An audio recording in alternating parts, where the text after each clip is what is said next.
There was a time before the darkness, before the breath that echoed like thunder, before the galaxy trembled at the sound of a name spoken in fear. There was a boy who dreamed beneath twin suns, who believed in freedom, in purpose, in something bigger than survival.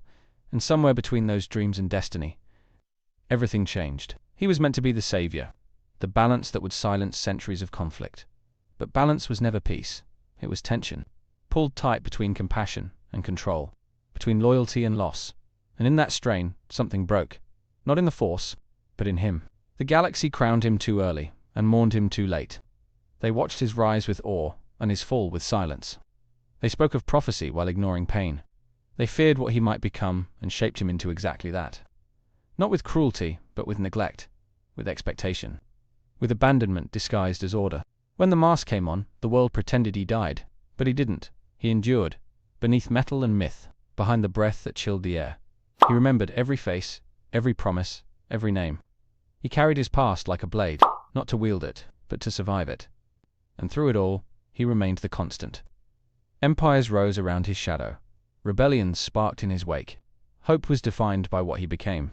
And redemption was only made possible because of who he once was. Every choice in the galaxy, every twist in the tale, can be traced back to one soul trapped between two names. In this video, we will uncover why Darth Vader is still the most important character in Star Wars, why Anakin's journey shapes every corner of this universe, why his tragedy is the key to its hope, and why his final choice still echoes through every story that followed. This is more than a history, it's a reckoning. A reminder that even in galaxies far away, the heart of the story is always human.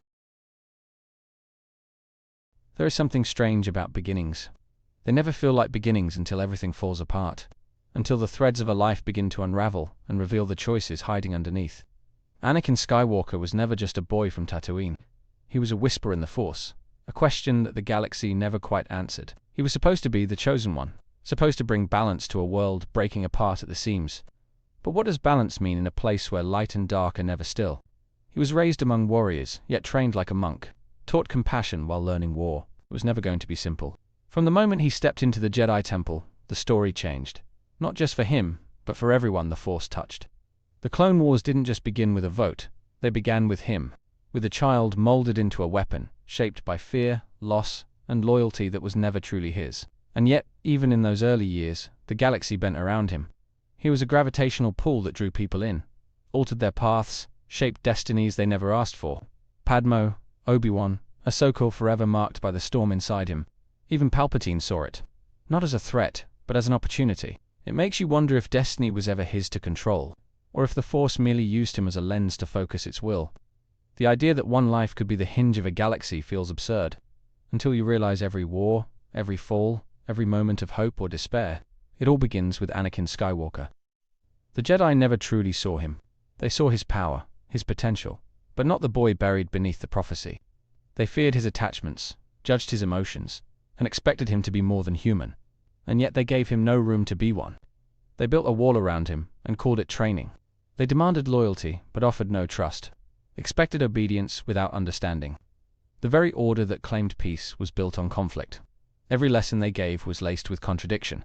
And Anakin, desperate to belong, broke himself trying to meet expectations that were never meant for him. He lost his mother while the Jedi stood still. He saw the war consume his values while they preached detachment. They asked him to love without connection, to fight without rage, to lead without ego. How can a man hold back tides that his masters themselves set in motion? They turned their heads when he begged for guidance, offered silence when he searched for meaning. Palpatine didn't corrupt him. He listened. He understood what the Jedi refused to acknowledge. That Anakin was scared, that he was human, that he was slipping through cracks they built themselves. The tragedy isn't that Anakin failed the Jedi. It's that the Jedi failed him first. They made a weapon out of a child, and were shocked when he cut too deep. They raised a savior and punished him for feeling pain. And in their blindness, they created the very shadow they feared. When he fell, it wasn't sudden. It was slow, quiet, a gradual drowning in promises too beautiful to resist. He didn't want power. He wanted peace. A life where the people he loved didn't have to die. But every step he took toward that dream cost him something he could never get back. He lost Podman before he even realized it, not through betrayal, but through fear. Through the desperation to control what could never be controlled. He saw visions of her death, and instead of seeking hope, he clung to the only voice that fed his fear. and that voice led him straight into the fire. He turned on his friends, thinking he was saving them. He destroyed the Jedi, believing it was the only way to end the chaos. And in the end, he stood alone, mask on, name gone, breathing like a machine, haunted by the silence of a galaxy he once tried to protect. No one mourned Anakin. They mourned what he became, a symbol of fear, a monster in black. But deep inside the armor, the boy still wept. He still remembered the laughter, the love, the light. He still felt her name. He still heard his master's voice echoing through the dark.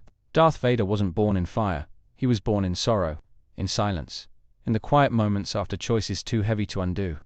And even then, he never stopped hurting, because even as he burned bridges and worlds, a part of him still longed to be saved. Despite everything, Vader became legend. Not because he ruled, but because he endured. He stood at the center of galactic history like a pillar of shadow. Every rebellion feared him. Every empire was shaped around him. He didn't just enforce power, he embodied it. He spoke with silence, moved with purpose. His presence was a force all its own. He didn't need rage to control a room. He was rage refined. A storm compressed into calm.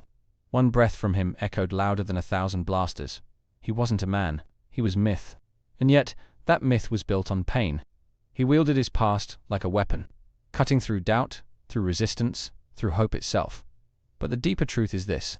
Vader was never truly separate from Anakin. He was Anakin wearing grief like a mask. The galaxy revolved around his story. Not because he ruled it, but because he broke it. And every time it tried to rise again, it rose in response to him. Luke, Leia, the rebellion, all of them, stood on the ashes he left behind. All of them were children of his shadow.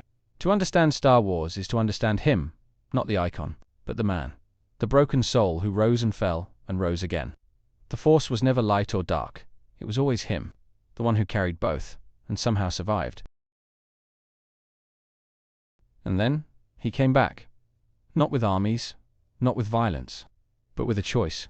A final breath of clarity in a life buried beneath ruin. He looked at his son, and saw love without condition.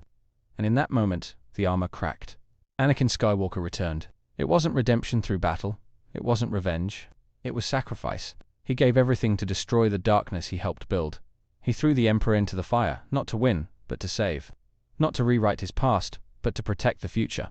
That choice did what no lightsaber ever could. It changed the fate of the galaxy. Not by killing a Sith, but by proving that love was still possible. That even the darkest path could turn toward light. That the story wasn't over until the person inside the mask said so. Anakin didn't erase his sins. He didn't become a hero in the eyes of history, but he became one in the eyes of his son. And sometimes, that's enough. Sometimes, saving just one person is all it takes to redeem a lifetime of loss. In the end, he didn't rise in glory, he rose in peace. A ghost of the man he once was, standing beside those he once fought, finally free, finally whole, finally home. Darth Vader is not just the villain. He is the axis on which Star Wars turns. Every war, every redemption, every revelation is rooted in his journey. He is the echo of everything the galaxy hoped for, and everything it feared. He was not born evil. He was sculpted by failure, by fear, by faith, misplaced in systems that couldn't save him. And in becoming a monster, he became a mirror, showing the galaxy its own reflection, its own contradictions, its own wounds. Even after death, he remains the heartbeat of the saga. Luke's strength came from believing he could be saved. Ree's rise came from understanding his fall. The Force awakens not in new heroes, but in the shadow he left behind. To forget Anakin is to misunderstand the Force. To forget Vader is to lose the spine of the story. He is not a chapter. He is the spine, the center, the storm and the calm, the fall and the redemption. He is everything Star Wars was meant to say, and maybe that's why he still matters. Not because he was perfect, but because he wasn't, because he fell, because he hurt, because in the end, he chose to rise again.